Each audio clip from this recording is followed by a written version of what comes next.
UFC 155 predictions begin with the main event, and we've got Junior dos Santos fighting Cain Velasquez. Now, this has happened before.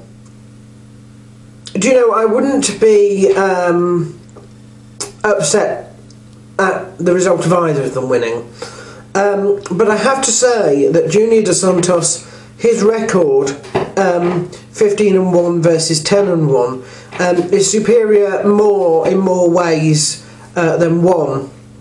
He's more well-rounded in the way he wins. You know, he has got submission victories as well. He's defended his title already once successfully with a stoppage. He's fought higher calibers over a longer period of time.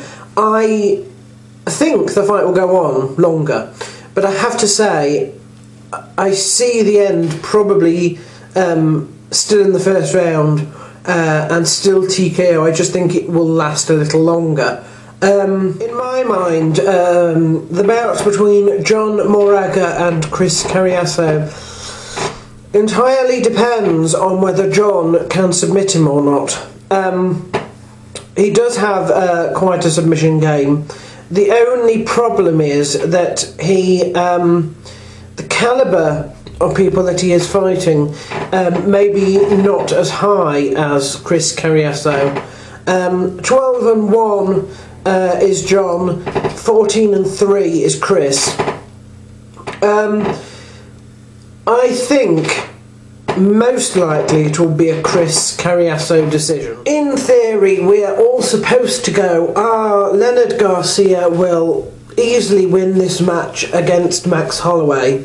Leonard Garcia, 15-9, with a huge amount of experience, is fighting Max Holloway, only 6-1, and, well, his experience, yes, I suppose he does have a loss to Dustin Poirier, and of course in that loss lies the gem stone which I think the UFC are probably counting on, and that's that he lost by submission. Ergo, Leonard Garcia, who can handle himself on the feet, will, you know, obviously be able to get a submission on Max Holloway. You know, I actually think that, you know, I actually think it'll probably be a decision, the Leonard Garcia decision.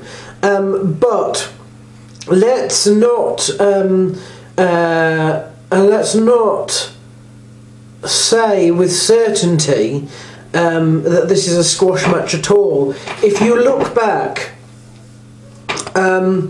you know, well before his time in WEC expired, Leonard Garcia was beginning to wobble.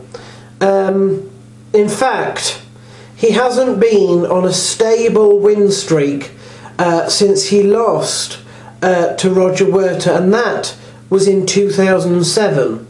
From there, win, loss, win, win, loss, win, loss, draw, win, loss, win, and since then, 3 losses in a row. When you're talking about things like decision victories with Leonard Garcia, if we count back, unanimous, split, unanimous, split. So, you know, he comes terribly close either way when it comes to winning or losing. They obviously want him to win this one.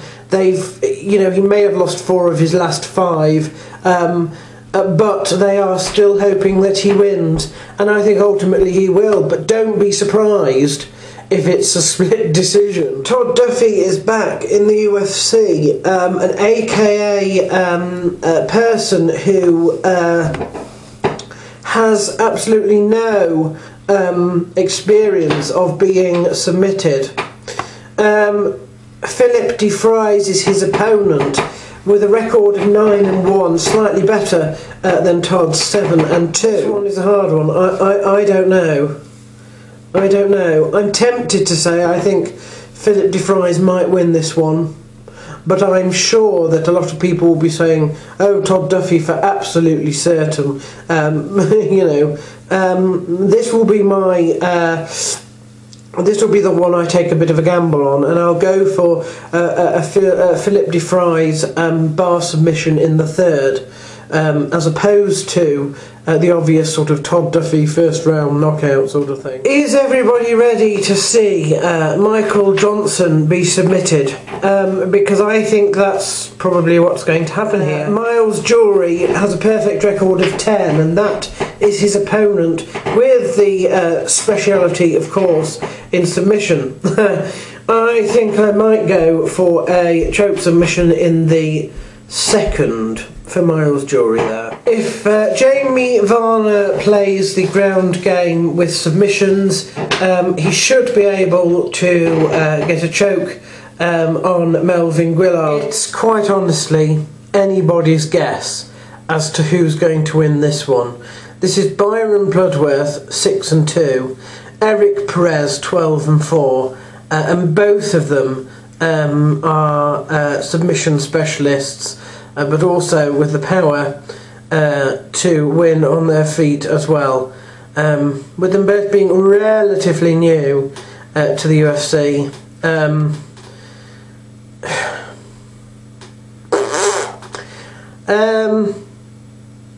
That's a complete guess, maybe. I'll go for Eric Perez. Despite his nickname of One Punch, Brad Pickett actually wins most often by submission, and he's still doing it.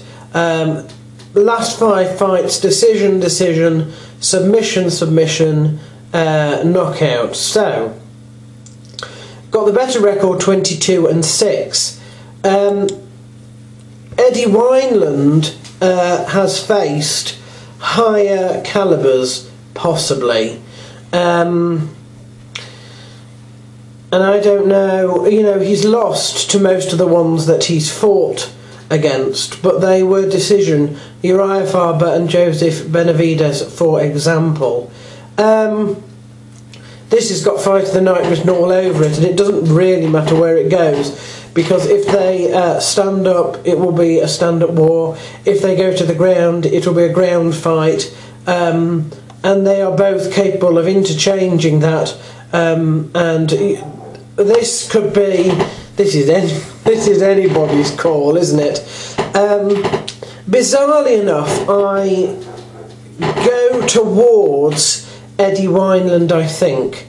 But I don't know. I also think there could be a tendency for them to cancel each other out.